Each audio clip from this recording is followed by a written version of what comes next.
And we're ready to go from the Namole Family Stadium, the first of a two-game set for a Friday doubleheader. Welcome to the SSC Digital Network's coverage of Friday afternoon softball. I'm Taylor Storley, joined by Xander Lopez for these afternoon games. Xander, welcome to the broadcast. And you feeling good? Feeling excited? Feeling excited. It's a nice Friday afternoon for some softball here in Tampa. It certainly is, and we've got two of the best teams in the Sunshine State Conference going toe-to-toe. Obviously, the conference has been dominated by our crosstown sister college, the St. Leo Lions. They are on top of the table with a perfect 24-0 conference record. The Spartans are currently third. They are 17-7 in conference play. The Tritons 19-5 in conference play.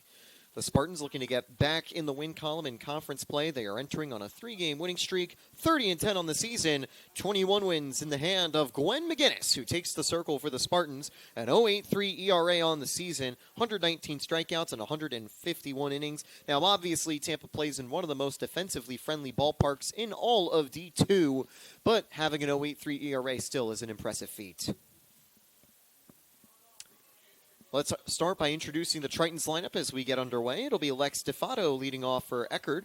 They'll be followed by Hannah Taylor, the shortstop. Ella Coiner bats third with Faith Wharton batting fourth. Abby Lucas bats fifth with Kinsley Castro sixth. Maddie Bostak seventh, Mia Hernandez eighth, and Gracie Cicerello batting ninth. Four left-handed batters in the order for the Tritons. Two for the Spartans as the infield plays in for the first pitch. Ball one, first pitch here at 4:30 p.m. on the dot.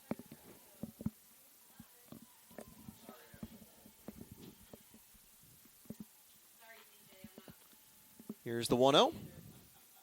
Fouled back, 1-1. The Tritons have three 400 hitters on the season. DeFato, Taylor, and Coiner. DeFato more of an on-base machine than an extra base hit machine, getting on at a 47 clip. Also leads the team with 34 steals. Chopped foul. Bit of a swinging bunt attempt there. 1-2. Tampa's 30-10. The Tritons 31-9. The Tritons enter on a loss. Last weekend they faced off against the Tars, took the series, but dropped game 3 in extras.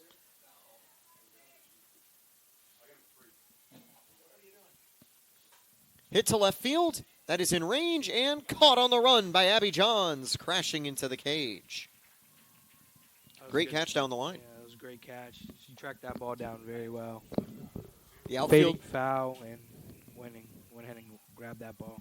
The outfield playing a bit shallow. It can be a risk if the ball gets hit over your head, but in a play like that, Abby is the perfect outfielder. Yes, she is. She had a good line to it as well. That one will miss outside. Ball one. It'll be Hannah Taylor at the plate. And Taylor has been on a tear this season. Not just in terms of raw hitting, 453 in the season. She has plated 61 RBIs as the count goes 2-0. 61 RBIs. No one in the Spartans lineup today has more than 30. She has 10 home runs on the year with also 8 stolen bags, so she's showing off more than just power there. And for a power player like Taylor, you're going to have to utilize the small ball here at the Namole Family Stadium. The outfield walls are tall, and it's going to be the bunts, the steals, and the balls in play that will determine who comes out on top. 2-1 now from McGinnis. Foul back 2-2.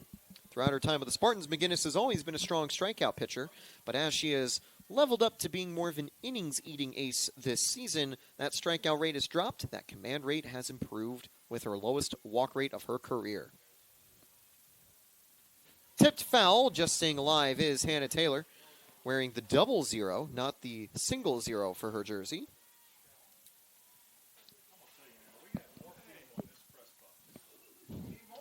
Two on the way from McGinnis to Taylor. Just low, ball 3. She's looking for that strikeout pitch coming up here with the full count. Question will be whether it's a fastball or a changeup. It's a changeup that's popped up, and another easy catch. Johns pulling Trawick away for out number 2.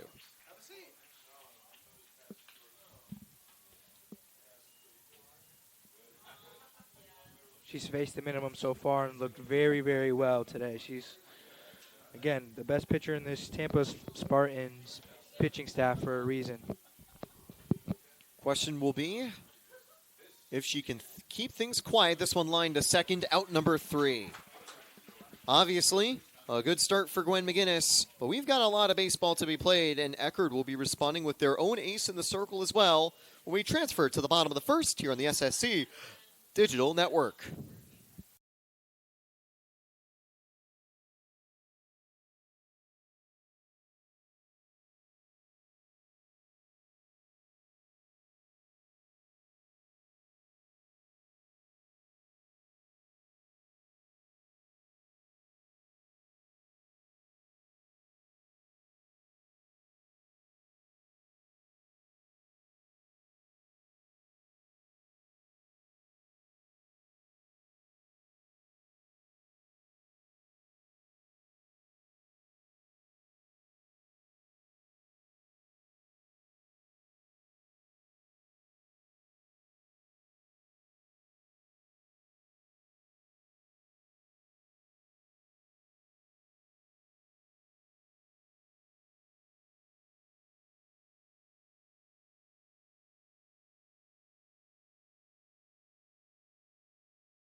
Yeah, but regional, that's a big thing.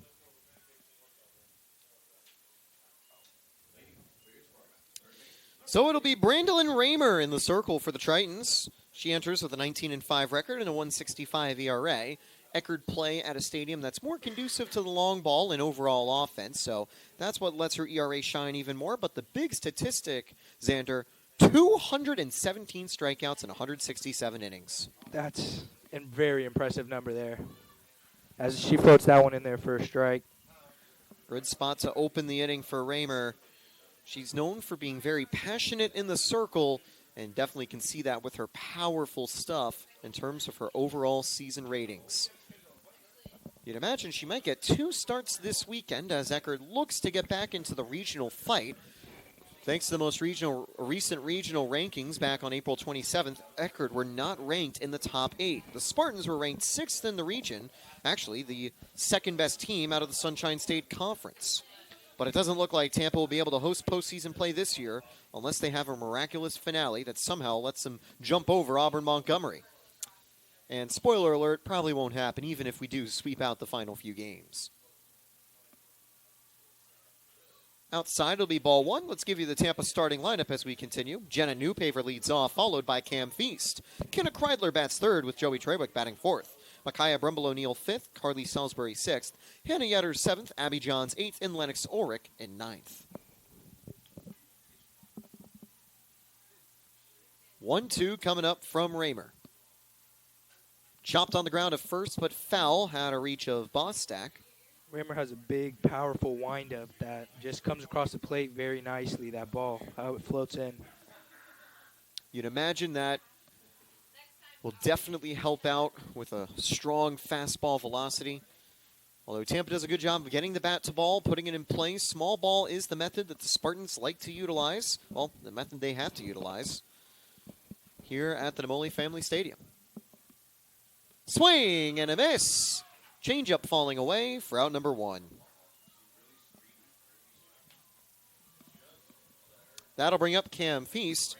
Feast has been very productive with the Spartans this season, one of the veteran acquisitions via the portal.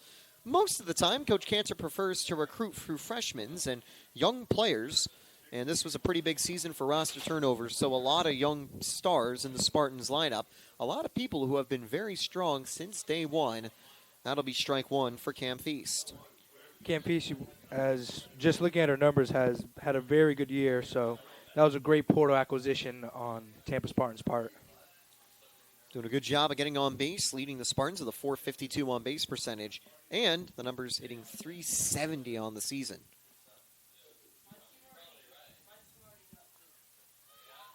Quickly behind 0-2. Raymer able to work the zone quickly and get ahead. Normally you'd expect McGinnis to be the strikeout threat in a pitching duel like this one, but the shoe is on the other foot. Watch out for Raymer to increase her strikeout tally as she's up in the count against Cam Feast.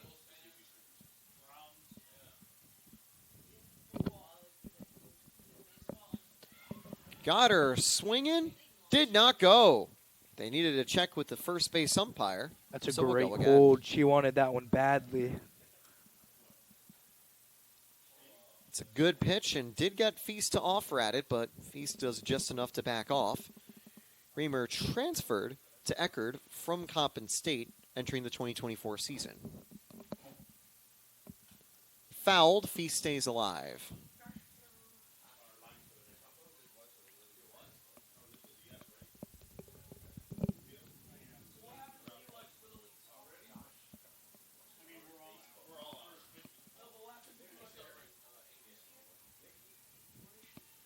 And now the 1-2.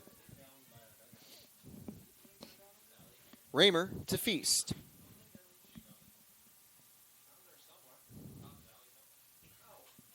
Hit up the middle, and that's going to get by a diving shortstop. She did Feast just finds enough a on that single ball. with 2 strikes.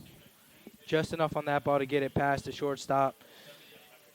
Again, this is what she does, is just get on base with that 370 average. That's a clutch hit for the Spartans, getting a runner on. But now the question is what will they do with the runner? You're not going to bunt her over with Kenna Kreidler. Feast has been successful in a couple of steals, 6 for 8 on the year. The infield expecting a bunt out of Kenna Kreidler, however. Look how quickly the corners are playing in. And it's going to be a first pitch ball. Well, you certainly know that the Tritons have game planned well against Coach Leslie Cantor. Cantor has been with the Spartans for quite a while. And you know that Coach Cantor isn't afraid of small ball and advancing the runners, even with just one away. I think you let Kiana Kreidler swing here. She's a very powerful bat in this lineup. The ball's going to get away, so Feast will advance. She's in scoring position.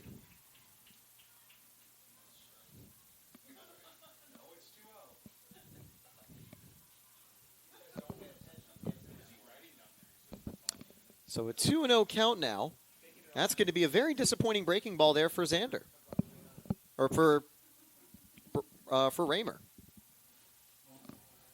I'm very happy with that breaking ball, if I'm being honest with you. Not a surprise. 3-0, that one missing high. And you know, you got to be feeling good if you're Kenna Kreidler going up 3-0. Do you think she's going to get the green light here? I think it's got to be a red light. Let Raymer pitch to you.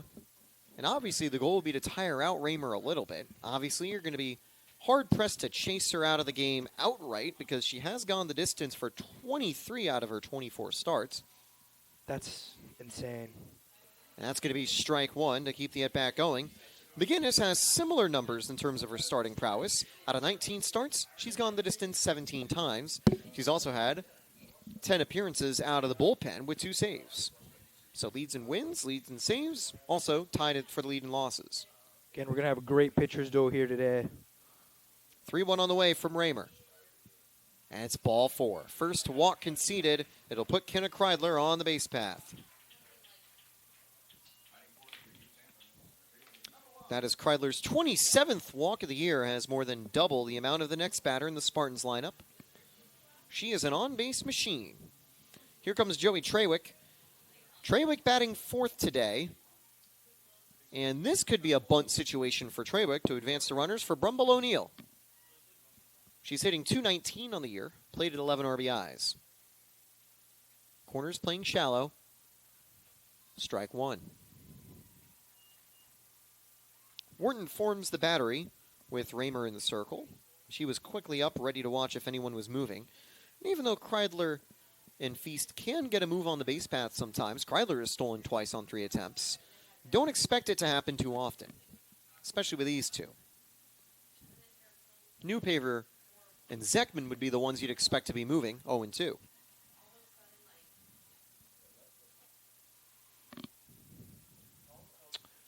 I would expect at least one bunt attempt on those 2 strikes there. Now you fall back 0-2, and you got to get it in play if you're getting a bunt down here. If not, that's an out, and you just conceded your second out of the inning. Trawick is pretty speedy. She can avoid a double play ball if she puts it on the ground. High and outside. That's a good pitch to try to get someone to chase at, especially if you're looking at a slap hit situation, because you're trying to get on top of the ball, put it down for a bounce, but That would have been a kind of a flailing swing if she went. Great take, as Trawick is a veteran. She has seen some of those types of offerings before. Junior out of Jacksonville, Florida. One of just a handful of juniors on the staff. That one's going to miss again. Again, another ball. I'm happy that's down in the dirt. Advance both of the runners in a scoring position. Second wild pitch of the game. Kreidler to second, Feast to third. That is the 22nd wild pitch of the year out of Raymer. Only 2 on the season for McGinnis. Infield playing a little further back, but still ready for a shallow ground ball. That's lined in over the head of the third base player. 1 run scores, and they'll send Kreidler home. The throw is high and not in time. They didn't get the tag. A 2 RBI single for Droey Trawick. Wow, what an at-bat there to go down 0-2 and fight your way back in it, and then to just line one over the third baseman's head. That's just the way you want to just stick into it if you're a batter there. And after a leadoff strikeout, Tampa has jumped on the ace early. Raymer with 2 runs surrendered with 1 out in the bottom of the first. That'll bring up Micaiah Brumble O'Neill, another dangerous opponent. Carries a solid slugging percentage, 17 RBIs on the season, 383 with the slugging. Obviously, power hitters like Brumble O'Neill might struggle a bit here at the confines of the Namoli Family Stadium, but has the ability to hit the gaps for another clutch hit. That one is single that puts Trawick in scoring position. She advanced to second on the throw home from Hernandez. Hernandez's name is cut off on our live stats page, so I got a little confused for a second. 1 out, first pitch now from Raymer to Brumble O'Neill. Outside, ball 1. Because like you said, the Spartans want to get on her early to get her out of the game. That was her 22nd pitch in just the first inning here. These teams playing a doubleheader today. It was originally going to be 1 game here on Friday night and then 2 games on Saturday. But due to inclement weather throughout the state of Florida, they're going to have a doubleheader today and just 1 game tomorrow at noon. This will be the regular season home finale for the Spartans. They will be on the road against Barry next weekend before South Regional play. Tampa is in a good spot to make it should they close out with 2 series victories. But unlike last couple of years where they've hosted regional play, they will likely be on a road trip. Fouled by Brumble O'Neill, 2-1. We mentioned the regional rankings a little bit earlier. Tampa currently ranking 6th in the South. West Alabama, Montevallo, West Florida, Auburn, Montgomery, and St. Leo on top of them in the table. At the moment, it would be Auburn, Montgomery, the Warhawks, and the St. Leo Lions hosting regional softball. Checking the wrist, Brandolyn Raymer, the 2-1.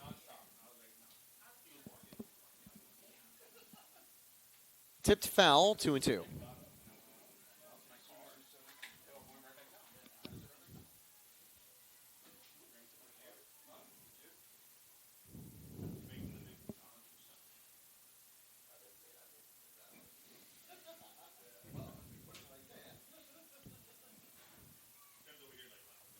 Raymer checking the wrist. Here comes the 2-2.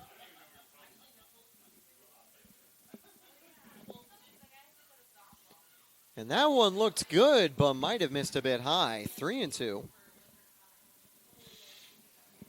On deck is Curly Salisbury, another dangerous bat at this stage of the order, and could get 2 runners with 1 away.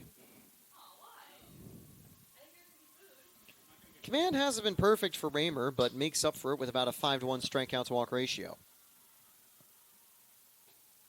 Ball 4, missing high. That adds another base runner to bring up Carly Salisbury.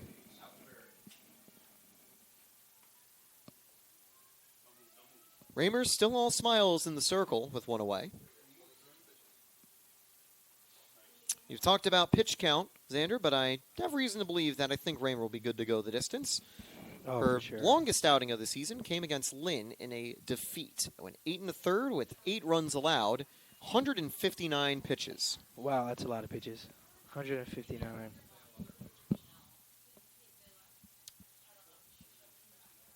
Last weekend, played all 3 games of the series against Rollins. closing out the weekend with a 122-pitch complete game in the losing effort. Struck out 8 in the matchup.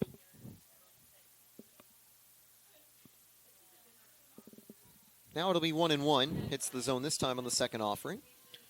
Raymer's season highest strikeouts has been 13, a feat that she has accomplished 4 times, but her piece de resistance, 15 against Georgia Southwestern in a game where she gave up 1 run and got the win. 15 strikeouts, no walks. Wow. Vicious stuff.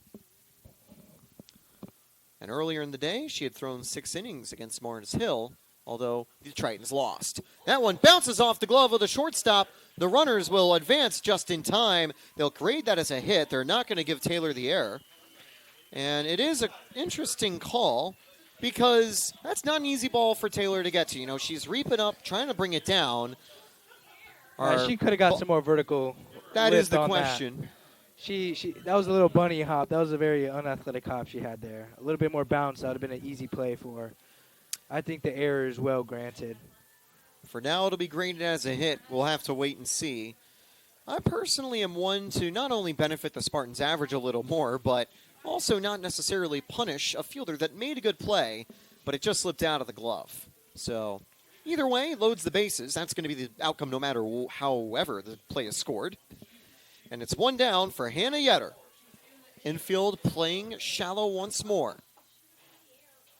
That's going to be ball 1 inside. Yetter, 6 RBIs on the year, 306 average. 4th best average for the Spartans. 3rd best out of qualified batters.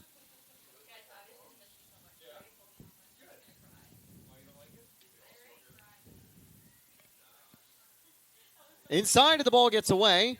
Doesn't go far enough for the runners to advance. Warren's been struggling a bit behind home plate today, and that is going to see a conference in the circle with one of the coaches of the Tritons. So that will send head coach Michelle Frew, well, not Frew, but one of the assistants out there, that's Steve Frew, to the circle. I believe both of them are Eckerd alumni, class of 88, class of 91. Michelle Frew's 2nd season as head coach of the Tritons.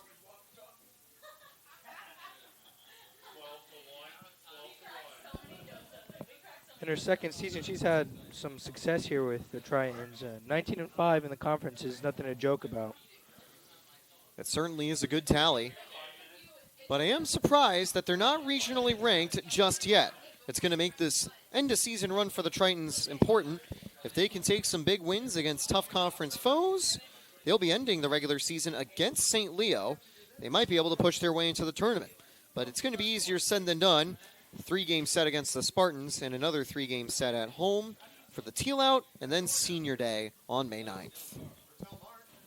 Yeah, it's a rough schedule they have to close it out. So, but you also could say the Tritons do have the destiny in their hands. If they can take wins against these conference foes, they won't be in range to win the conference, but they would be in range to make the playoffs. Tampa looks comfortable at the moment as long as they hold strong. And they hold a 2-0 lead with the bases loaded, bottom of the 1st. 5 straight Spartan base runners. Low and inside, 2-1. The at-bat interrupted by a quick conference. And it's worked out for Raymer. How much longer would you let her go? Struggling here with already over 30-plus pitches with 1 out. Every one of these games is must-win, so unless she's given up 10 runs and it would be within mercy rule, I wouldn't pull her. You got to let your ace do the work.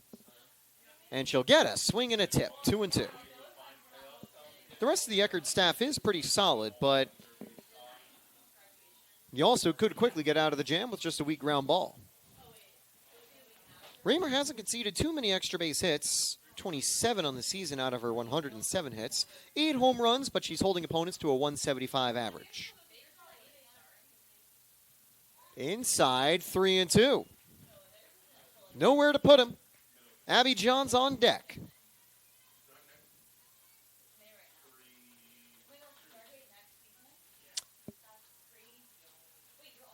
Tough call for what Yetter should do at the plate. Swing away, protect, or take. The light will be green. Payoff pitch. Fouled, and Yetter stays alive. Keeping up with the heater. It's a great protect there. In this spot, you want a ball in play, even though there's a double play opportunity. You're also very likely to have Trawick reach home plate and make it a 3-0 lead. And usually, if you can get 3 runs for McGinnis, you're in good shape to win the game. Anything hit's going to have the runners in motion here with the bases loaded, so.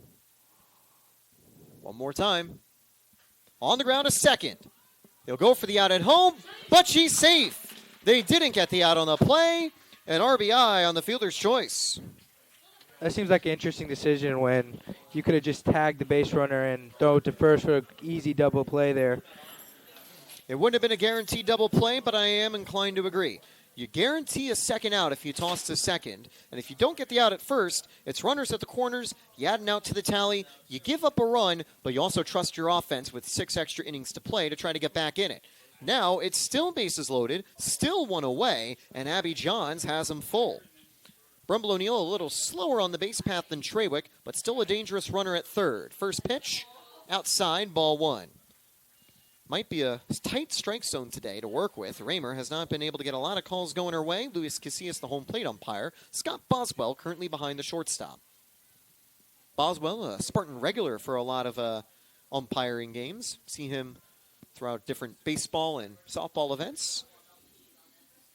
Boswell and Casillas will likely switch roles for Game 2 of the Friday series, 1-1.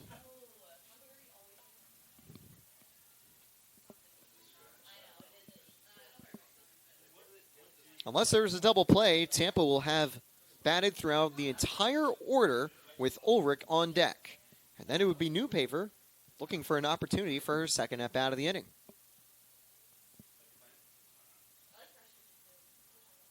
Swing and a miss. Slowed it down for strike 2. That was a good pitch there. That was a really good pitch.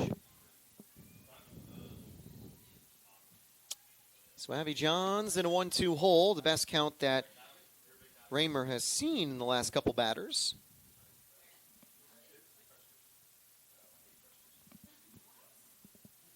Now the 1-2. Slows it down, it's just a little high.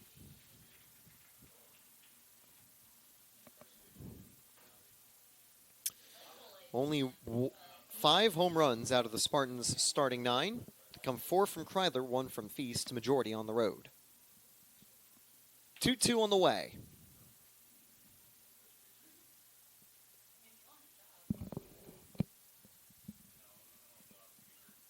Fouled back. Tampa, very strong in their homestands this year, 18-6. On the road, they haven't been bad, 8-4. The Tritons, 17-3 at their home park. They're 12-4 on road trips. Tampa's 4-0 in neutral site play. The Tritons, 2-2.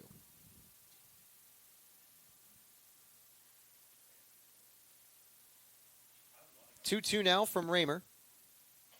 Down the line and foul. Johns getting that a little bit early. Went back to an off-speed offering.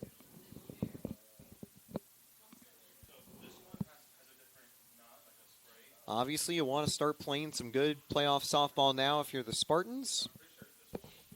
This is an important series against the Tritons, not only to stay strong in regional rankings, but to keep things close for second place in the conference. But obviously, the region is going to matter a little bit more. The Lions basically have the title wrapped up. Swing and a miss. Strikeout number 2 for Raymer. 2 down with the bases loaded.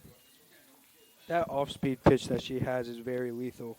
She threw that 4 times in a row, back to back to back, and finally got the swinging strikeout on that last pitch there. So bases full for Lennox Ulrich. They will give Ulrich a chance right here, the freshman out of Plant City, Florida. No RBIs on the year for Lennox Ulrich. Popped up. Third base player pulls away. Caught by the shortstop. Taylor ends the inning. Tampa converts with 3 runs. They'll even loaded off of 3 hits. No errors. And while the Spartans could have done more, they bring 9 to the plate and have a monstrous start to the game to take us to the top of the second.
So here we go at the top of the second. Gwen McGinnis gets some much-needed run support if she wants to extend her dominant record of 21-4.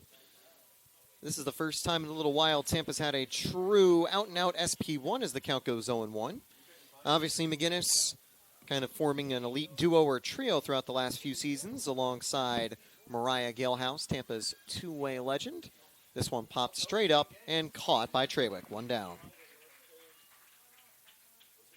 It'll bring up Abby Lucas now at 2 away. Heating up down the stretch. That's been the motto for Gwen McGinnis. Went the distance in wins against Florida Tech last Friday and last Saturday. Also had a solid outing out of the bullpen as Tampa walked things off as well. That one, a can of corn to left, 2 down, and 2 quick outs from McGinnis. Developed that pitching to contact style as the season's progressed. She still has the raw strikeout power. Earlier this year against Palm Beach, struck out 10. Again, in a very hitter-friendly park here. Pitching to contact's not that terrible. As the count goes 1-0. McGinnis was also able to throw a no-hitter earlier this season. Tampa won 8-0 against Palm Beach on March 21st in 6 innings, as this one's rolled to McGinnis for out number 3. McGinnis was able to go the distance, and even though it was just 6 frames, a no-no is still a no-no. And that's also what she currently has after 2 frames. Now everyone's going to get mad at me for the jinx. We're on to the bottom of the second.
Raymer ready to go again. She did not have a lot of time to recuperate after a lengthy first frame.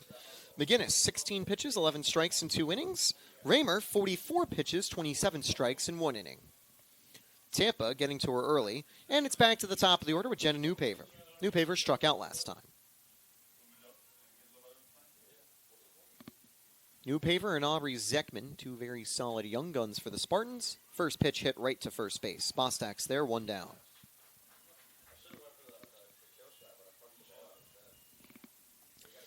Cam Feast delivered on a 1-2 count to set the table.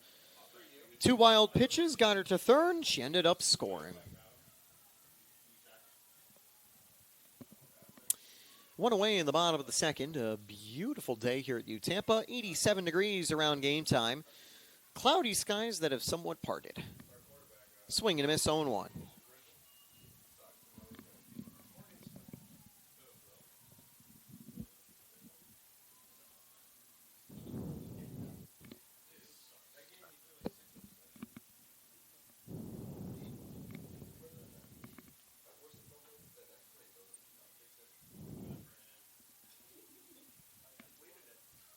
Swing and a miss, 0-2.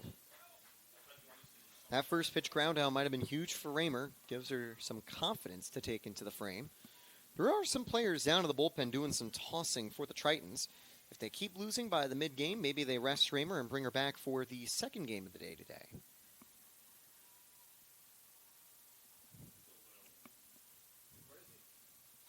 Rolled on the ground to third. It's a very shallow grounder.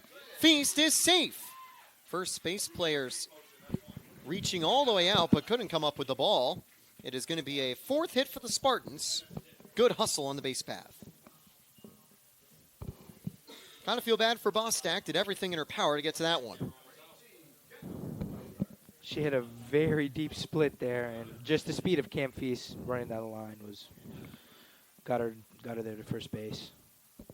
Here's Kenna Kreidler. The corner's playing in once again. Kreidler, I imagine, will swing away once more. Strike one. Kreidler was able to work a walk in her previous at-bat.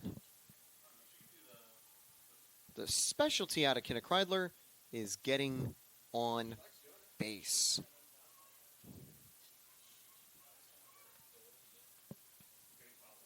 Last season set a Spartan record with 54 walks in the 2024-25 season.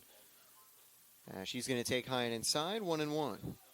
Today extended her walk total to 27 on the year. She's now tied for the fourth most in a Spartan season in history, looking to chase down her record and pass Abby Stolt and Lauren Fantone's peak years. In terms of career walks taken, Kreidler also has the team record at 101. Now 102. First player to record 100 walks in Spartans history. Safe. Feast steals second. Seventh steal of the year for Cam Feast.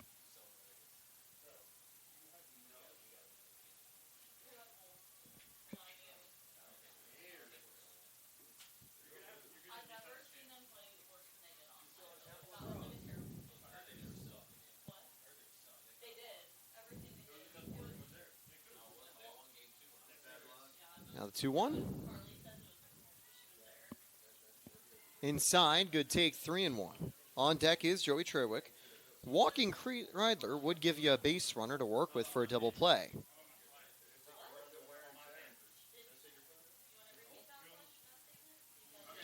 Gwen McGinnis has 383 career strikeouts entering today. She would need 800 to catch up to Deanna Henriot, who has 1,100 for her career. Ball 4 taken. Second walk of the day out of Kenna Kreidler. She now is outright as the fourth most walks in a season in Spartans history, as well as the most walks in a season in Spartans history.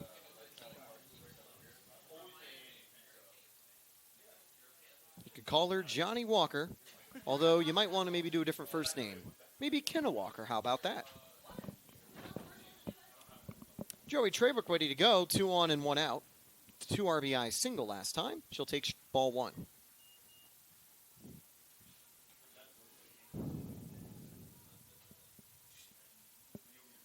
So, same start to the previous inning. Quick out for Newpaver. Feast singles, gets to scoring position. Kreidler walks. Trewick wouldn't mind a repeat of the RBI. A hit would likely score Feast and would get Kreidler moving. Beautiful breaking ball there, 1-1. And time a curveball there. Imagine a little more of a north-south kind of orientation for Raymer's offerings. Change-up curveball. Didn't have a lot of sideways break. Yeah, that ball just floated in there for the first strike of the at-bat. That one's grounded to third. Picked up at the hot corner. They elect to not go for the double play. Both runners keep moving after the catch is made at first. They're actually going to say she dropped the ball. Trewick is safe. A run scores. It's 4-0 Spartans.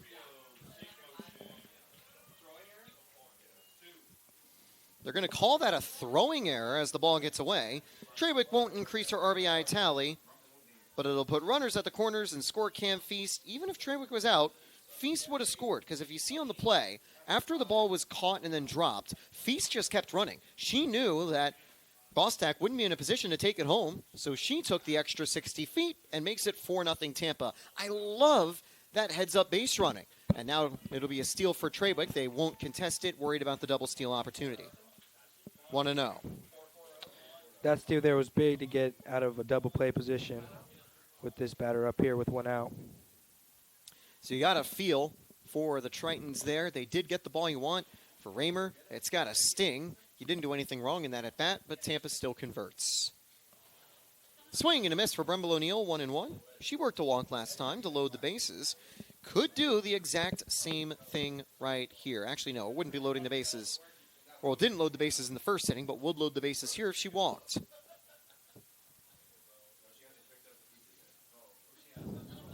Also remove the double play ball most likely if you don't have a runner on first, which helps out the Spartans. This is where you really need a strikeout if you're Raymer. To right and foul, 1-2.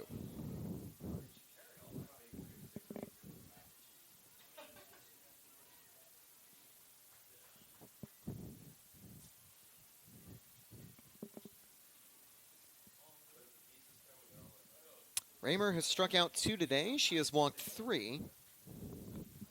Might be able to keep matching that tally if she wins the AB.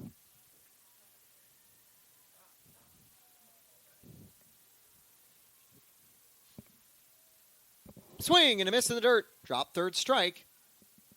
Throw is on target. Runners stay put. They were ready for an awkward throw. Kreidler would have ran if she had the chance, but she stays put for Carly Salisbury, who singled last time. Carly Salisbury, a freshman out of Riverview, Florida. There are only 5 upperclassmen on this UTampa roster. Trewick, Feldman, Feast, Kreidler, Reynolds, and Winters, so actually 6. 0-1. I was able to talk with Coach Cantor early in the season. I mentioned, a lot of strong performing freshmen. The future's got to be bright, and she agreed, but she also said she doesn't like losing. She wants to keep winning right now, and down the stretch, Tampa have done just that. A little weaker compared to some of the other regional powerhouses, but still a season that should send the Spartans to the playoffs. A promising year after so much roster turnover. Swing and a miss, 0-2. One more strike, and Raymer escapes the jam with just the run coming home off an error. Would definitely need it. Her pitch count's over 60.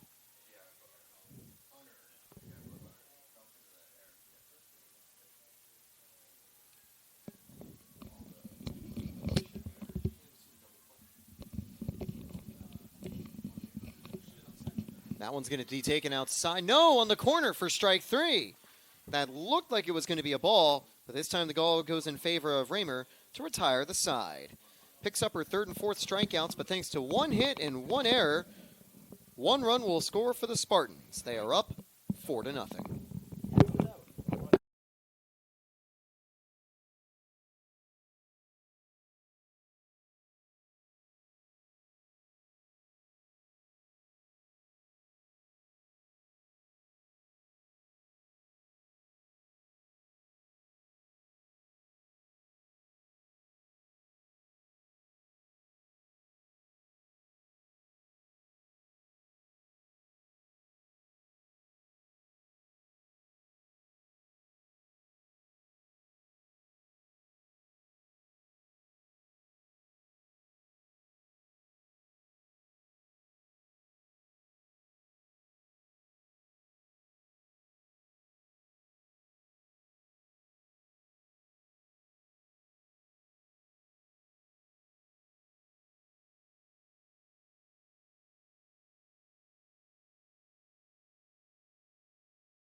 Tampa extends their lead. It's 4-0 as the count will go 0-1 to start the top of the 3rd. Taylor Storney and Xander Lopez on the call for the afternoon doubleheader here at the Namole Family Stadium. 1-1, missing outside. Bostak at the plate.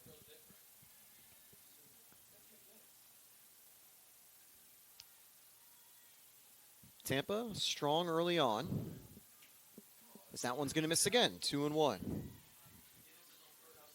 2 lefties to open up the inning for the Tritons, Bostak and Mia Hernandez.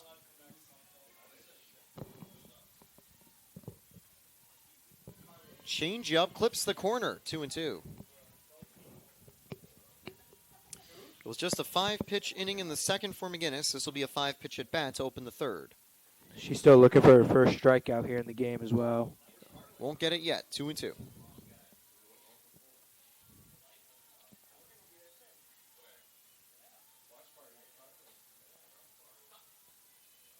Tampa enters on a 3-game winning streak, taking last weekend's series, as that one's popped up. And that's going to drop in fair territory. Heading to second on the play will be Bostak, a leadoff double. Close call there. And Coach Cantor trying to appeal for it to be foul, but you can't fight City Hall. They're not going to get the call overturned. And just like that, her no-no comes to an end.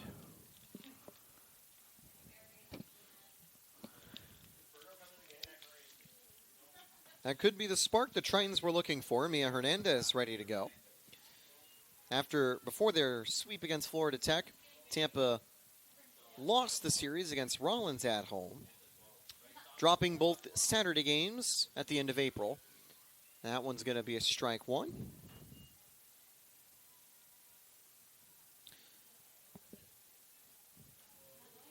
But Tampa recovering after that previous home series loss with a strong start today. Lined, deflected off third and caught it short.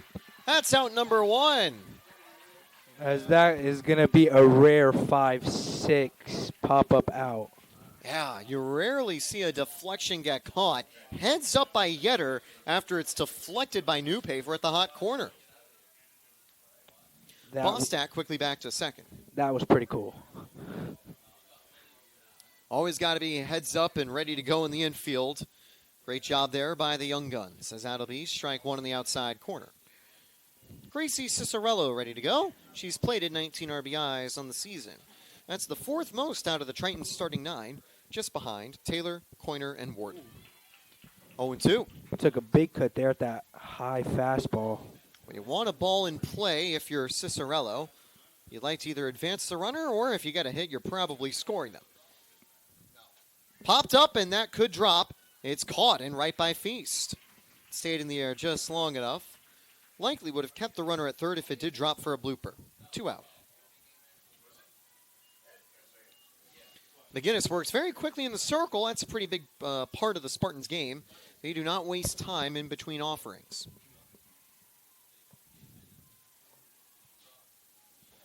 McGinnis already ready to go. First pitch. Squares up. Strike one. So DeFato bunting for a hit that time. We'll see if Tampa's infield plays a little further in now, if they're worried about it going again. Swing and a miss, 0-2. Wouldn't be surprised if DeFato wants to call time, because McGinnis is all ready to go again. They don't have a pitch clock here, but McGinnis plays like there is one. High and away, 1-2. She's looking to get her first strikeout here of the day. Already checked her strikeout tally for her career. She is 17 away from 400 throughout her Spartans tenure, 2-2.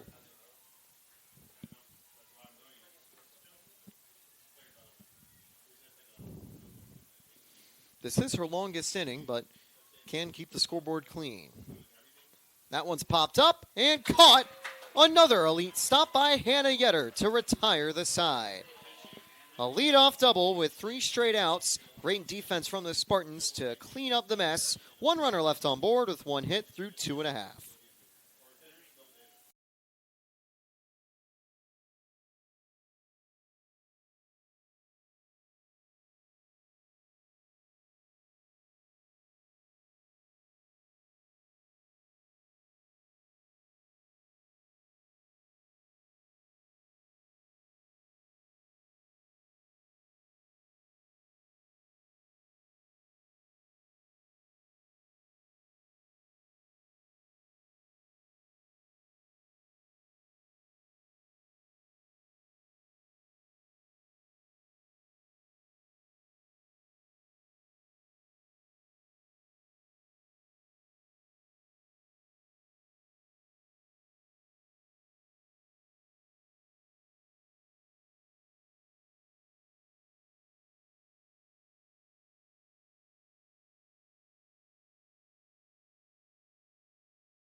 And there will be a call to the bullpen.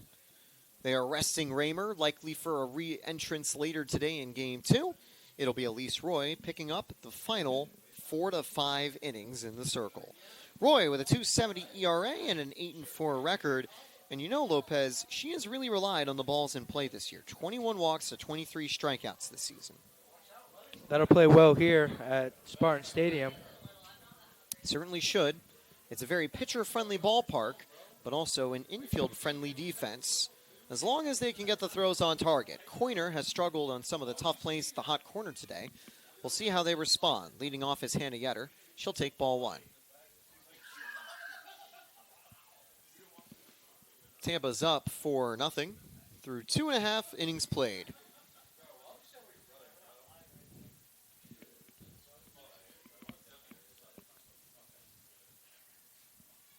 That one hits low, 1-1.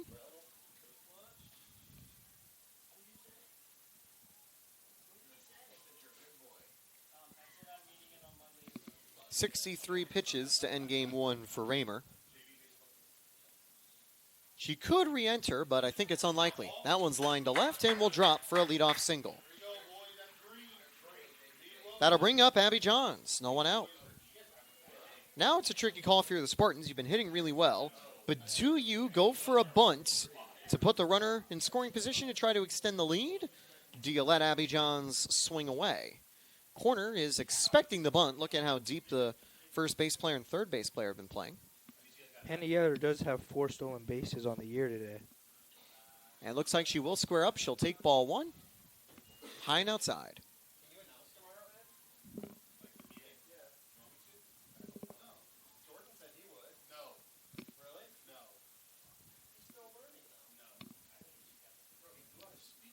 Even closer now, you see Bostak and Coiner. Look how close that Bostak's playing. That's going to miss outside 2-2. I almost think you got to just try to slap it on the ground instead of bunting it because a high enough bounce and there's no way Bostak can get to that ball.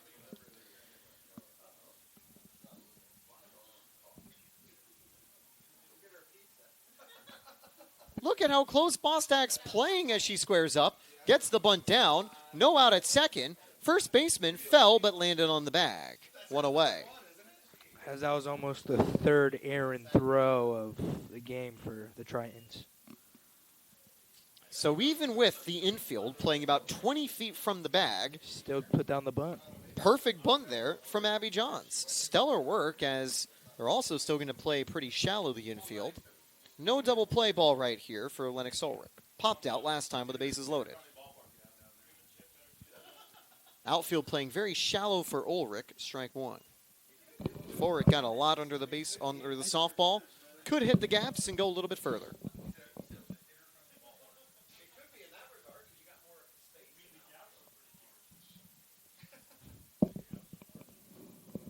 Oh, 1. Missing outside. 1-1 for Elise Roy. Roy's had 15 starts. This is only her second bullpen appearance of the year. You imagine that it's because they're going to be looking back to Raymer for the next game. This one floated to left. It is caught on the run. Barely holds on to it. Throw to third. Not in time for the double play. Does the job, gets the runner over to third. That is a huge catch for Hernandez to make. If that ball falls, it's 5-0 Spartans, and Ulrich's in scoring position. So great running catch. 2 down for Jenna Newpaver, 0 for 2 day for the freshman. She's due for one here. Taylor Storley and Xander Lopez bringing you the action today. We got Tom Colby running the show for a change. I think he's okay at it. There are better players that have done the production in the past, whether they do other Spartan sports. Missing down low, strike 1. One of these days, we'll get Tom on the air. That's a tough call. Hey, if Director Brophy's able to go on the call, I think Tom can do so too. 1 strike, 2 outs. Popped up, and that's going to drop foul, so make it 2 strikes. My colleague for baseball, Jack Ike, had a chance to talk with Director Brophy, not just about Tampa athletics in general, but about Flagler entering the Sunshine State Conference in 2027. It won't be this next year of college athletics, but afterwards they'll be coming and joining the SSE, which is going to be fun. The conference is going to be back to even teams, as that one's lined and caught at short by Taylor. Inning over. She got a little bit higher on that jump than earlier this game. She did, as you called it, a bunny hop there, matching the play from Eckerd to end the previous frame. One hit, one stranded. Tampa held scoreless in the third. They lead 4-0.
Three innings, one hit, no strikeouts, no walks.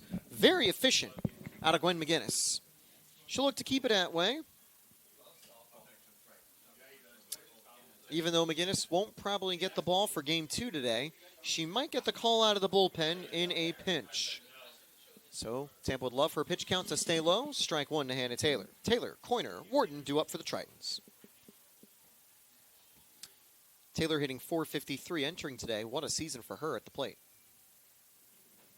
High and outside, 1-1.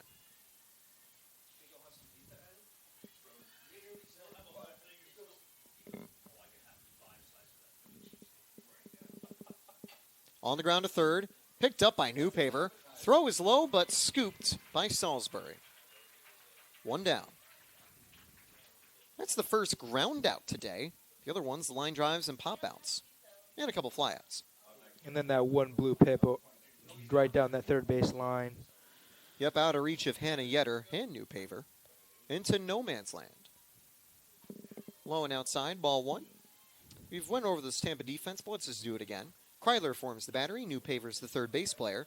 Yetter at short. Ulrich the second base player. Salisbury the first base player. Abby Johns in left. Joey Trawick in center. Cam Feast in right. 2-0. Trawick used to play in right field when Galehouse was not playing defense and in the circle. But now playing center as that's fouled. 2-1.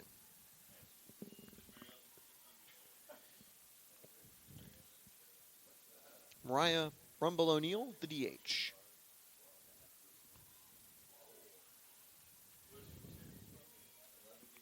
2-1 from McGinnis to Coiner. Low, 3-1. On deck, Faith Warden. Only 14 walks on the year out of Gwen McGinnis in 150-plus innings. Wow. And that is number 15. One on, one away to bring up Warden. So that'll get her through the heart of the order for the second time today with one base runner surrendered against the trio. Wharton, Lucas, and Castro, the three next up, are 0 for 3 to start the game. They've seen a combined total of 4 pitches. Or 5 pitches. Strike one.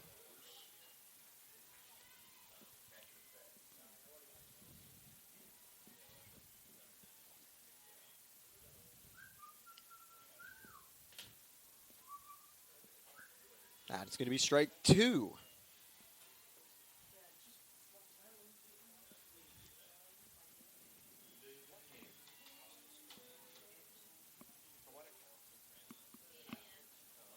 High. Good catch by Kreidler, 1-2.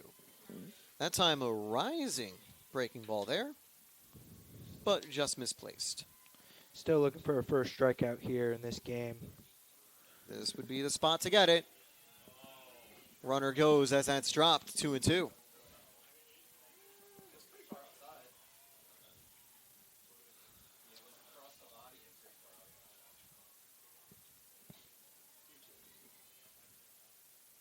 2-2 on the way. It's hit foul. Good job by Wharton to stay alive.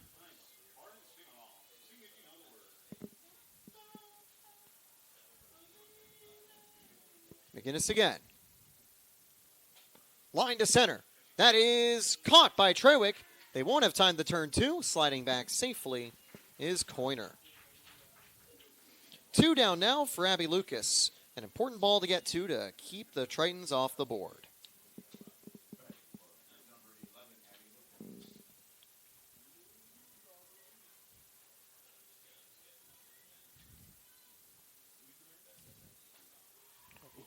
That is going to be strike one to Abby Lucas.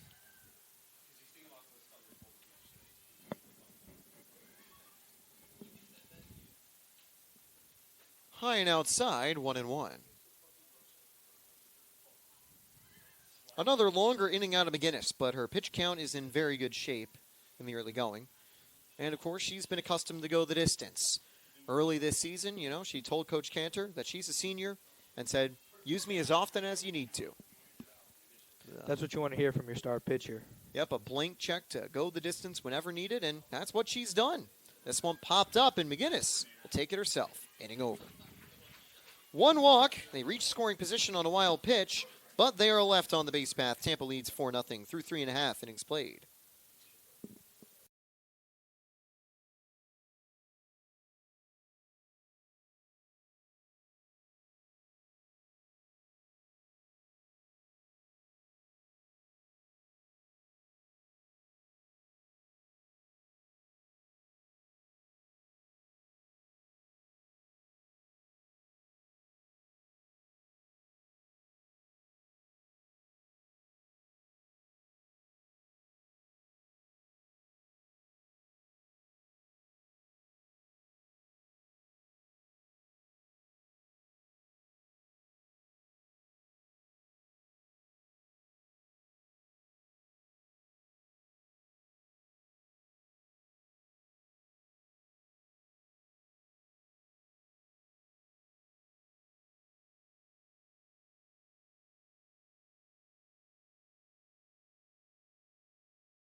So, Elise Roy is ready to continue. We are on to the bottom of the fourth. Taylor Storley and Xander Lopez.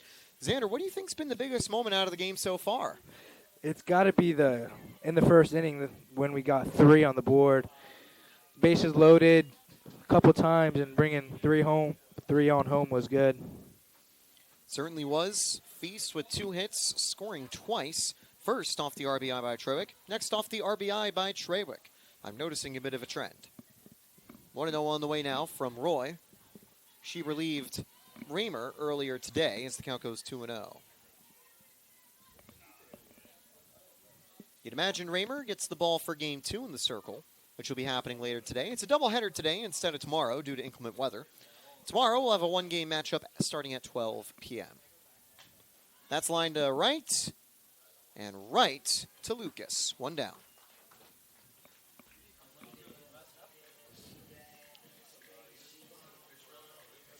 That'll bring up Kenna Kreidler. 2 walks today to bring her season tally even higher. Kreidler is the only Spartan to record over 100 walks in her career. And she'll drive one to left, right to the defender. Fernandez there, 2 down. That ball was crushed. And this is why Tampa's not a hitter-friendly stadium. Most of the flyouts going to go exactly like that. Could have been dangerous if it landed in the gap. Hernandez didn't need a range too far. Here's Joey Trewick.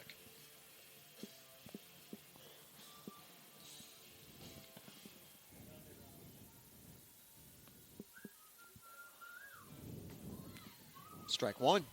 She had that perfectly placed bunt that last time she was up. The errant throw on the play from Coiner allowed Feast to score. First time she sees the bases empty. Popped up, but right in range, caught at second base. 3 up, 3 down for the Spartans. A rare quiet inning out of Tampa today with no base runners left on the board. On to the top of the 5th. Spartans still up by 4.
McGinnis ready to go again. 43 pitches in 4 innings. She has been cruising through the game.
And she'll take strike one on the slow change. The old Galehouse special taught to McGinnis.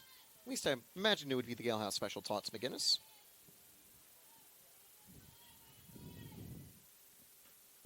And that is going to be strike two.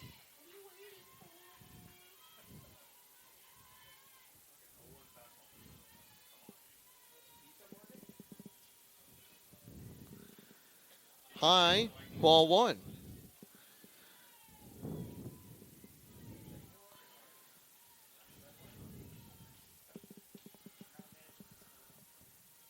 Lined into right, and it's going to be a second hit for the Tritons, another blooper. Really good 2-out base hitting. She was on that pitch the whole way. 1 on, 1 out for Mia Hernandez.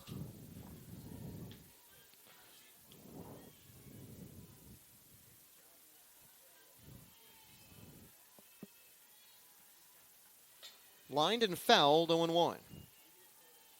Hernandez lined the ball to third in her previous at-bat. It deflected off a new paver and was caught by Eckerd. Highlight spot for the Spartans. Hopefully you got a good clip of that for social media. That was a very cool play.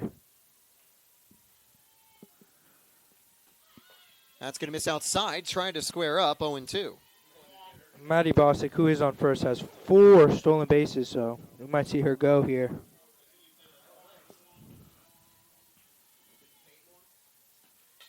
That's going to be sent foul, still 0-2.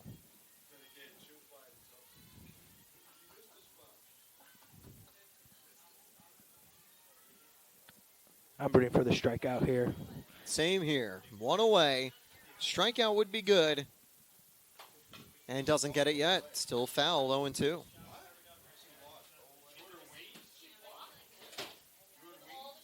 This is the 30th game of the year for McGinnis, her 20th start. A lion's share of the 277-plus innings. Up the middle. And that's going to get through. Runners at first and second. Took an awkward hop to bring up Cicerello. That looked identical to Cam Feast's first hit in the first, just getting past the shortstop. If Yetter was just a tad bit closer, that's a double play ball to get them out of the inning. Or at the very least, gets the force at second. Yeah. So here they go with 1 out and 2 on. You need a lot of runs if you're the Tritons. You need to put 4 on the board. This is a spot where you could pick up 1 and cut into the deficit. Prevent a shutout from McGinnis. And that is not how you're going to want to get it. Popped straight up to Yetter. Would have been the infield fly rule. 1 down. 2 down. Top of the order, Lex Defato ready to go. 428 average entering today. She's plated 13 RBIs on the season.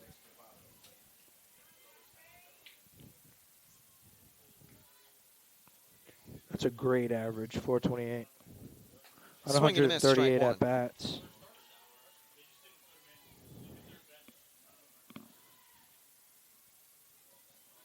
Two outs, still 2 base runners. That time squared up and pulled away. 1-1. She's also very dangerous on the base pass, having 34 stolen bases. That's the type of speed the Spartans have to watch out for. That's probably why she was thinking about potentially squaring up for a bunt. Poked down the line, 1-2.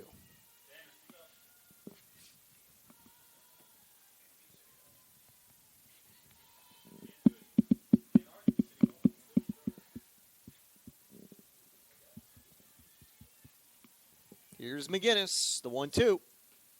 Outside again. That one breaking away. 2 balls, 2 strikes.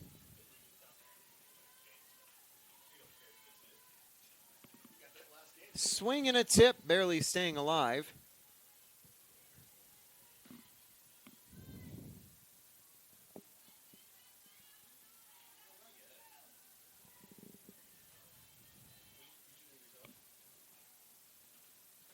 High and inside, 3-2. One miss would load the bases. Runners will be going.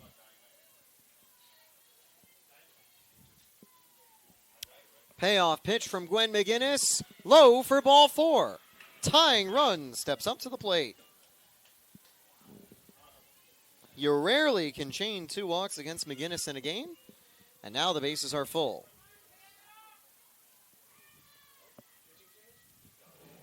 And coming out of the dugout is Coach Cantor. And it looks like they will be bringing on a replacement with the bases full. If so, they'll likely be saving McGinnis for game 2 and trying to get someone else to get out of the jam. That is a big if. No one's moved out of the bullpen yet, but it might just be more so sending someone to toss. That's what it looks like they are going to be doing.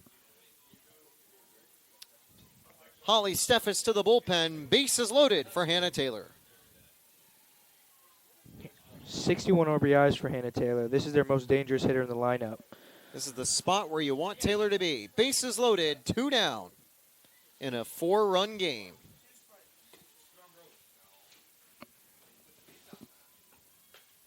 Ball 1 missing high.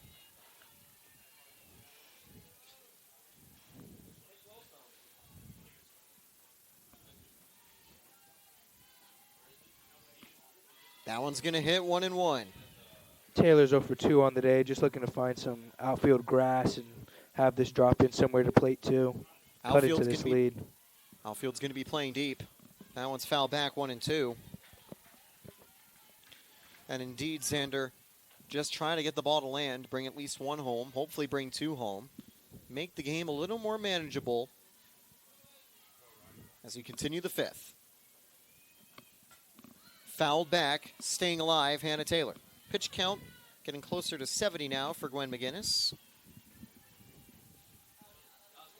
Could see a tactical pull with the lead. Keep McGinnis ready for game 2. That one's going to be popped up and caught at first base for a bases loaded escape. McGinnis out of the jam. 2 hits and a walk load him. But McGinnis leaves him loaded. Still no strikeouts, but she keeps things scoreless through 5 frames. Entering the bottom of the 5th.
So we continue with Leesroy on the mound. Tampa leads 4-0, bottom of the 5th. They've got 2 more chances to extend their advantage. As that's going to miss inside, almost hit her, ball 1. Leesroy has been efficient out of the bullpen today. Try to keep it up. She has. She's only given up 1 hit in 2 innings pitched so far. High, 1-1. Or 2-0.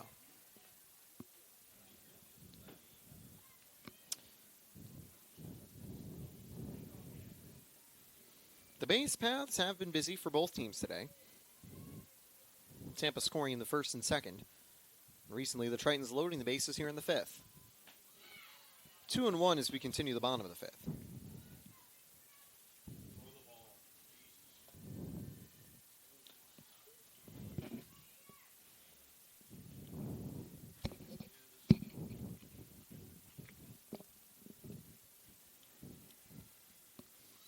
Just on the inside corner, 2-2.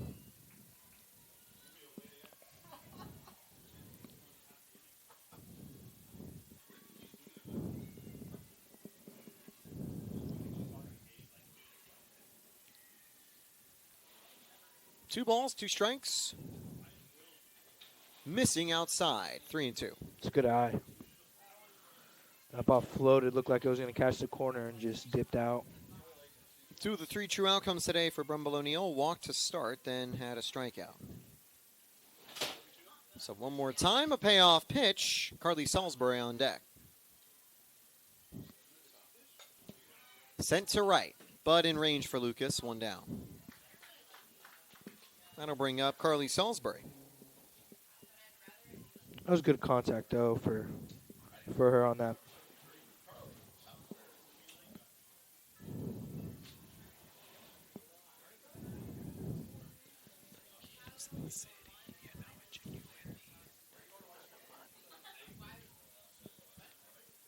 Salisbury went down looking last time. Hits it sharply to short. She is out. 2 down.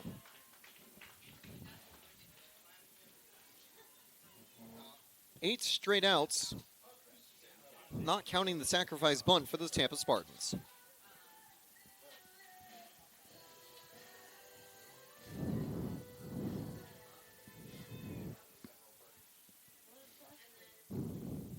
Hannah Yetter ready to go.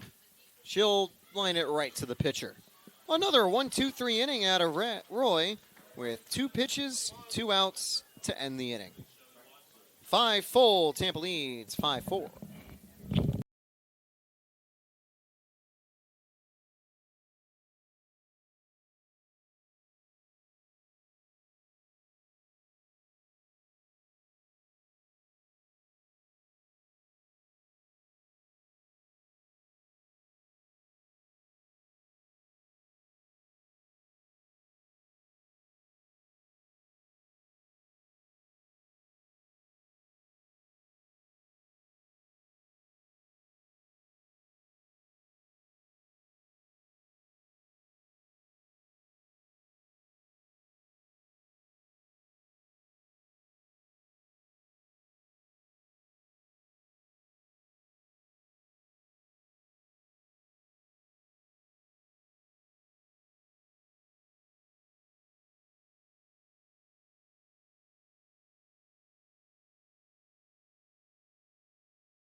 Hit through the hole. It's a first pitch single to start the top of the 6th.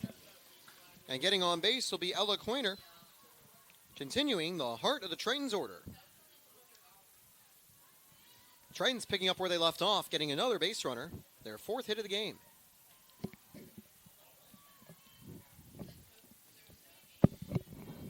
Ella Coiner has 18 stolen bases on the year. Looking to make it 19, possibly.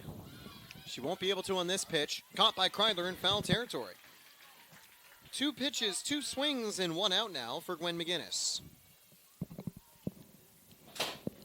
That is a costly out, thinking about how they loaded the bases in the last inning. Could have been able to generate a little more momentum there, but now it's going to be Abby Lucas trying to do that for the Tritons. McGinnis has thrown multiple first pitch strikes, so that's what they're going off of, is that first pitch strike, trying to hit that ball. If you're McGinnis, why not keep going aggressive? 3rd trip through the order. These players know the MO. McGinnis is not going to be the type to walk you often. Both her walks today came in deeper counts. Up the middle, picked up by Yetter, turns one, And gets two. A 6-3 unassisted double play. That was a great play to end the inning. The Spartans faithful will love that one. One hit, no one left aboard. Great defense again out of Hannah Yetter. That's been the MO for the Tampa shortstop today. On to the bottom of the sixth. Last chance for the Spartans to extend the lead.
Here we go in the bottom of the sixth. I'm Taylor Storthy, joined by Xander Lopez. Continuing today's doubleheader here at the Namole Family Stadium. 4-0 Spartans lead. Spartans chased the ace, Brandon Raymer, out of the game in the second. But since then, Elise Roy has kept things quiet. Ball one.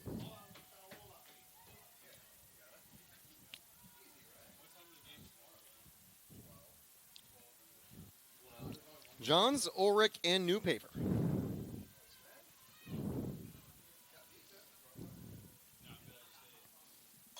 That one's going to get down into right field for Spartan base runner since the third inning. John's bloop single brings up Lennox Ulrich, who has 2 outs today, both of them coming with runners in scoring position. That's both leadoff hitters for the Trians and the Spartans getting on base this inning.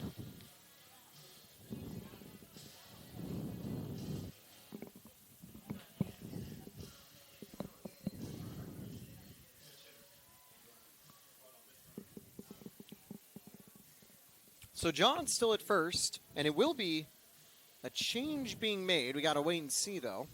Yes. Coming off the bench as a pinch runner will be Aubrey Zeckman. We'll probably see Johns back in the game at left field, but they'll put the speedy Zeckman on for the moment. She's the freshman out of Wiregrass Ranch, Wesley Chapel, Florida.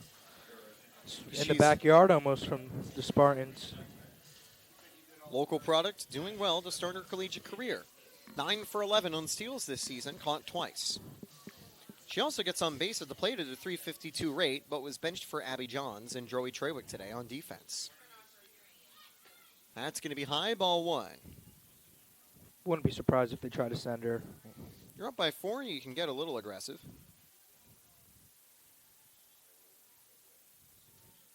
It's been just a little over an hour played today.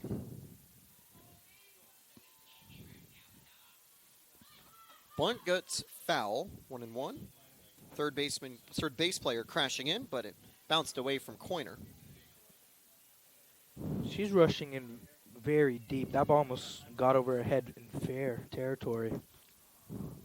That's the risk for Coiner when you go so close. A popped-up bunt could actually evade you. Infield crashing again. That time it's taken for a ball. You know, we're supposed to cheer on the Spartans, but might have been robbed there if you're Roy, because that was a close call. 2-1. There's been a lot of close pitches that could have gone either way this game. And that one's going to be foul, 2-2. So that might remove the bunting opportunity for Lennox Ulrich.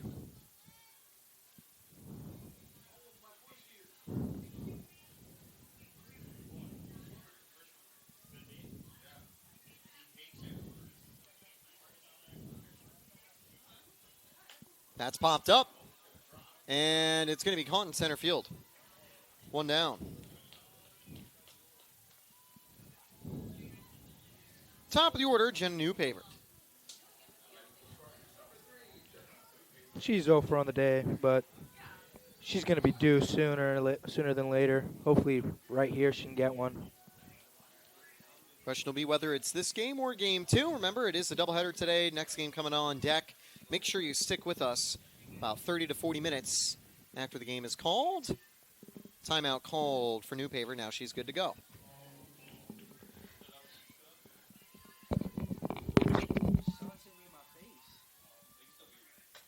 That one hit to left, but too much carry. Hernandez is there, 2 down. And that'll bring up Cam Feast with 2 away. She's had 2 hits to start the game, flew out to right last time. No extra base hits for the Spartans. They've had runners reach second on at-bats, but usually off of a fielding choice or an error.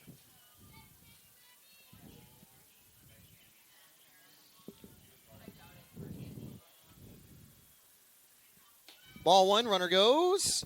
The throw gets the outfield, and they'll send Zekman to third. She is safe, sliding headfirst into third. It's a great heads-up play after sliding into second to get up and run to third on that errant throw. It'll be a second error of the game for the Tritons, that time off the throw by Wharton.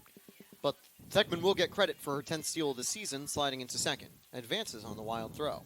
Hopefully Cam Feast can replicate what you did in the first inning and just get a nice single through one of these gaps. A lot of space down the middle. She'll take outside 2-0. Feast able to improve her average from 370 now with the game today. A hit here would continue to have that climbing closer to 400.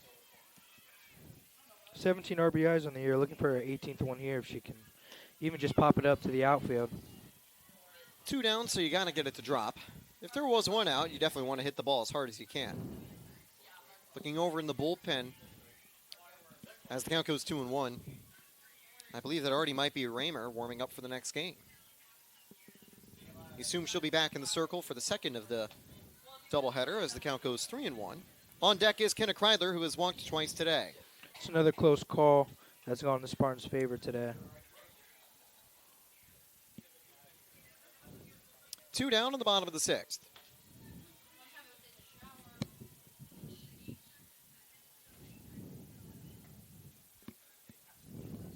Ball 4. It's a good game for Cam Feast at the plate today. 2 hits and a walk. And Kreidler maybe trying to reverse that outing with a hit. Conference in the circle. That is going to bring out the head coach to talk things over. Will this be the hook with Coach Frew? Doesn't look like it, but a bit of a conference leading here into this out. And, of course, leading into the last chance saloon, the bottom of the 7th.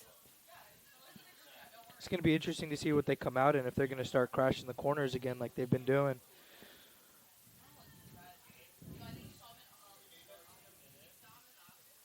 The action continues a little bit later this evening. My guess is around 6:45 to 6:50, maybe 7 o'clock will be the start time for the second game of this doubleheader. Things will remain dry tonight, but tomorrow inclement weather possible, which is why they'd canceled the doubleheader, moved it to Friday, keeping 1 game for Saturday. Got a beautiful sunset coming along here in Tampa. Sun's coming down. It's getting hot.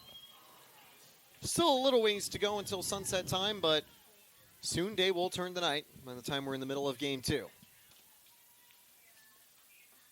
The baseball field always has an awkward glare issue with the shadows creeping onto the field.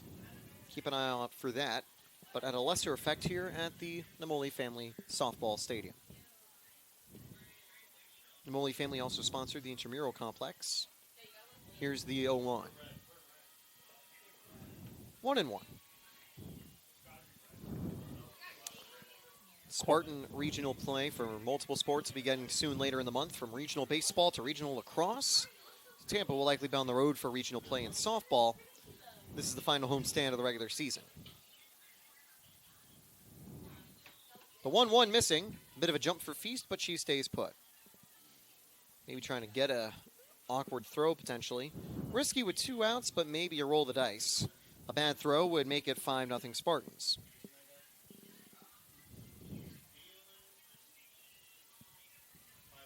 Two 2-1 count. Feast again takes the lead right on the corner, 2-2.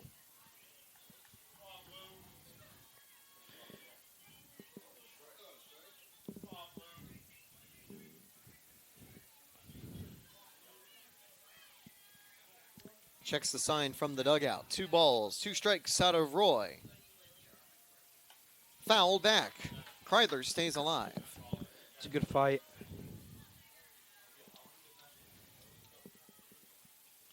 Trevick on deck. Anything to the outfield here might score the runner from third.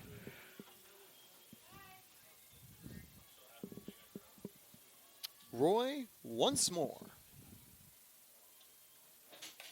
Down the line and foul. Clean drive, though, from Kreidler. Still 2-2.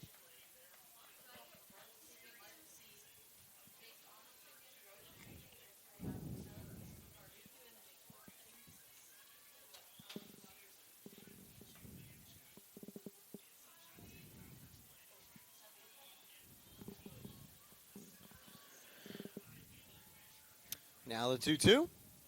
That one popped up, and the first base player makes the catch to end the inning. A tough pitch to go to, a good pitch for Roy to throw. She gives up a hit, she gives up a walk, she leaves them both on the base path for a flawless outing out of the bullpen. No runs given up. The Spartans lead by 4 with 3 outs to go.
Castro, Bostak, Hernandez.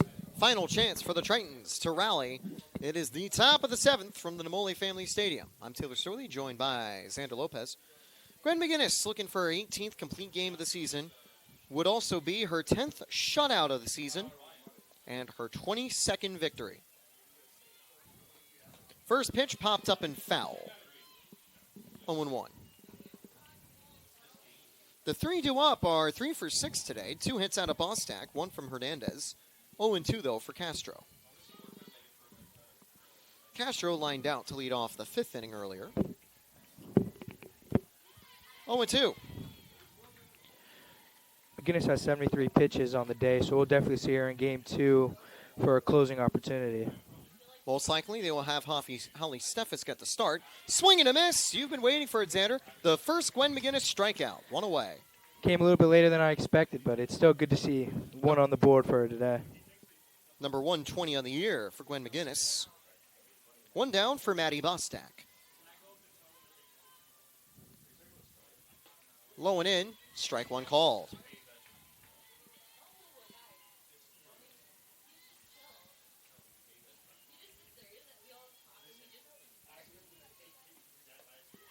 Oh, and 2.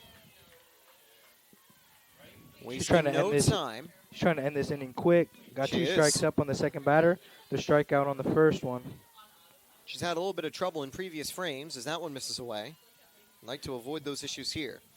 Her last 1-2-3 inning came all the way back in the 2nd, not counting the 6th inning where she had the double play to get out of the jam. Lined, and that'll get through. Splitting Yetter and Newpaver. 1 on, 1 out. 3rd hit for Bostak. She has been the kryptonite against McGinnis today, just finding the holes. She has been. I mean, that was just a great swing.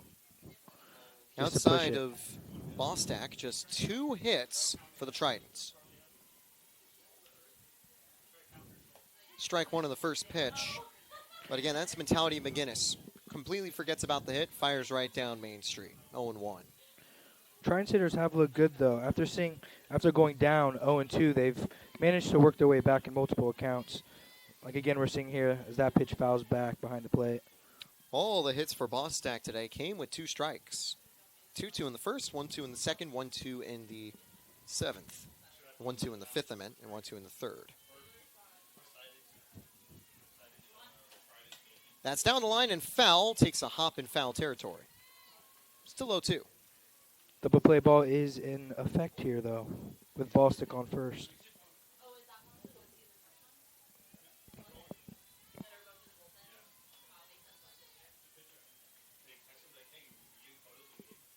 That one's lined and dropped by Eckerd, but they have time for the force at second. 2 down. What a way to stick with that ball by Abby Johns. You got to feel for the base runner Bostack because it looks like it's about to get caught by Eckerd. You don't want to get doubled up, so you're staying put.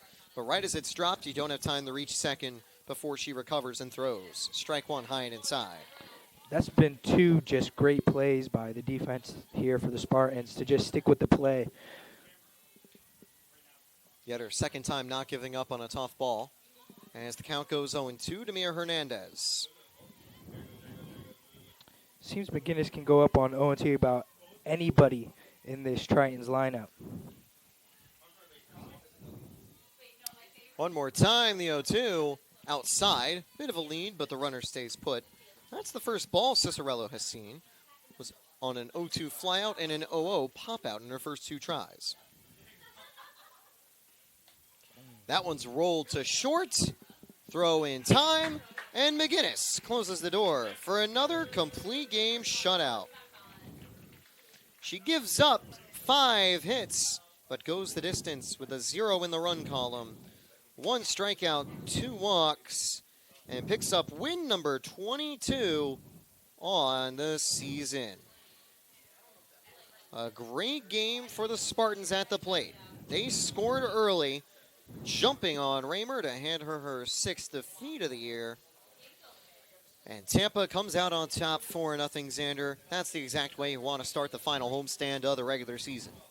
It is. It was a great game all around by the Spartans on defense and offense, sticking with some tough plays on defense, and then just rallying on offense. Had multiple opportunities with bases loaded, and you just did it. You brought home 3 in the first on bases loaded, and you brought home 1 in the second. And that's all she said and done. This is complete game number 18 for Gwen McGinnis on the season. This is her 10th shutout of the season as well. And on offense, the top performer, you have to think it's Trewick. The bunt that brought home a run and the 2 RBI single gave Tampa the cushion they needed, even though they only technically needed 1. Yeah. And McGinnis's ERA goes from .830 to .8. Even better. And there is still time for that number to decrease a little bit further. So, we got about a 30 to 40-minute break until we continue the action from the Namoli Family Stadium. Game 2 for the Spartans and Tritons coming up, but Game 1 goes the way of Tampa, who are now 31-10 on the year, level with the Tritons, who are now also 31-10 on the season. I'm Taylor Sorley for Xander Lopez. We'll see you soon for Game 2. Final score, Tampa 4, Eckerd 0.